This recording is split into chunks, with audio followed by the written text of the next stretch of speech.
সেদিন ছিল আমার মেয়ের জন্মদিন। এটা মেয়ে সকালবেলায় তার হিন্দি হ্যান্ড রাইটিংটা কমপ্লিট করছিল। এবার যেহেতু কলকাতা থেকে অল্প কিছু দিনই হয়েছে এসেছিলাম, তো ফলে মেয়ের বার্থডেটা করার খুব একটা ইচ্ছে ছিল না।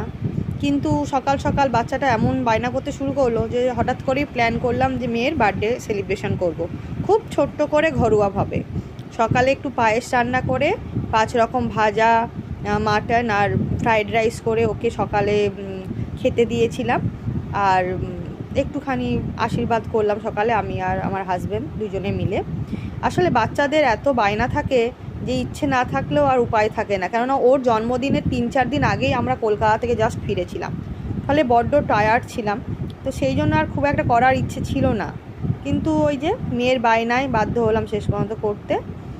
তো সেদিন সকালটা যাই হোক ওইভাবেই ওকে কোনো রকমের রান্নাবান্নার মধ্যে দিয়েই চলে গেছিলো। মেয়ের অবশ্য সেদিন স্কুলটা ছুটি ছিল, কেন সানডে ছিল খুব সম্ভবত। তো ফলে মেয়ের স্কুলটা ছুটি ছিল, আমার জন্য খুব একটা অসুবিধা হয়নি। সন্ধেবেলায় খুব ঘরোয়াভাবে বিল্ডিংয়ের কিছু বাচ্চা কাচ্চা আর খুব ক্লোজ ফ্রেন্ডদের নিয়েই ছোটোখাটো একটা বার্থডে সেলিব্রেশন করেছিলাম। আসলে ওই বাচ্চাগুলোকে নিয়ে একটু হৈ হৈ করবে এটাই ওর ইচ্ছে ছিল, তো সেটারই একটা ব্যবস্থা করা হলো আর কি। খুবই একদম ঘরোয়াভাবে, মানে খুব অল্প কজন নিয়ে, সেরকম বড় কোনো প্ল্যান ছিল না আমাদের। সেদিন বাচ্চাদেরকে নিয়েই একটা ছোটোখাটো জন্মদিনের অনুষ্ঠান আমরা সারলাম। আর দেখলাম মেয়ে এতেই বেশ খুশি হয়ে গেল।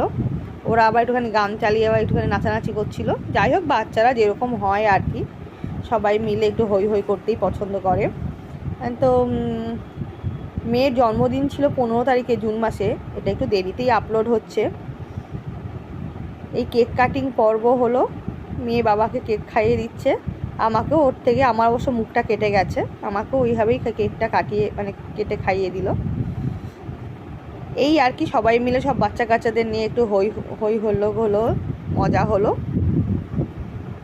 তারপরে হলো গিফট দেখানোর পালা, কে কী গিফট দিয়েছে, কতটা কি গিফট পেয়েছে, এই সব নিয়ে আর কি। যা হয় বাচ্চারা আর কি, গিফট পেলে, সেই ছোটোখাটো কিছু একটা গিফট পেলেই তারা খুশিতে দগবগ হয়ে ওঠে। তারপরে আর সারা জীবন সেই গিফটের দিকে ফিরেও তাকাবে না। ওই 2 মিনিটের জন্য গিফট পেয়েছি করে লাফালাফি করবে। এইভাবে আমরা ঘরটাকে একটুখানি বেলুন দিয়ে ডেকোরেশন করেছিলাম। যাই হোক, আজ এই অবধি থাকলো।